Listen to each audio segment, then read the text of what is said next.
দলীয় প্ৰাৰ্থিত্ব ঘোষণাৰ পিছতে প্ৰথমবাৰৰ বাবে খোৱাঙত লুৰিণজ্যোতি গগৈ সমষ্টিবাসীয়ে বিপুল আদৰণি জনালে অজাপৰ সভাপতি তথা আগন্তুক নিৰ্বাচনৰ খোৱাং সমষ্টিৰ প্ৰাৰ্থী লুৰিণজ্যোতি গগৈক পুষ্পবৃষ্টি আৰু গামোচা জাপিৰে লুৰিণজ্যোতি গগৈক উষ্ম আদৰণি জনালে অসম জাতীয় পৰিষদৰ নেতা কৰ্মীসকলে। লুৰিণজ্যোতি গগৈক সংগ দিলে অসম জাতীয় পৰিষদৰ নেতা জগদীশ ভূঞা, জিয়াউৰ ৰহমান, চিত্ৰৰঞ্জন বসুমতাৰীয়ে।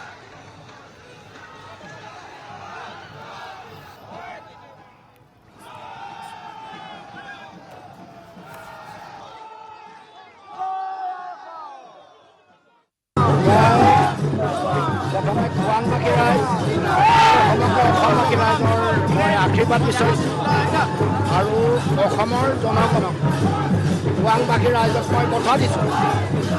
দীৰ্ঘদিনৰ পৰা অসমৰ সমাজ, জাতীয় জীৱন, মানুহৰ কাৰণে, সকলো জাতি জনগোষ্ঠীৰ কাৰণে মই যিধৰণে যুঁজি আছোঁ, আগন্তুক দিনসমূহত অধিক শক্তিশালী আৰু দৃঢ়ভাৱে মই যুঁজি যাম।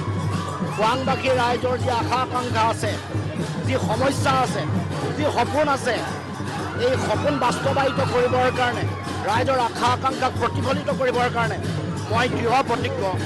জনগণৰ হৈ যুঁজি আছিলোঁ, যুঁজি যাম, অসমৰ ৰাইজৰ হৈ সংগ্ৰাম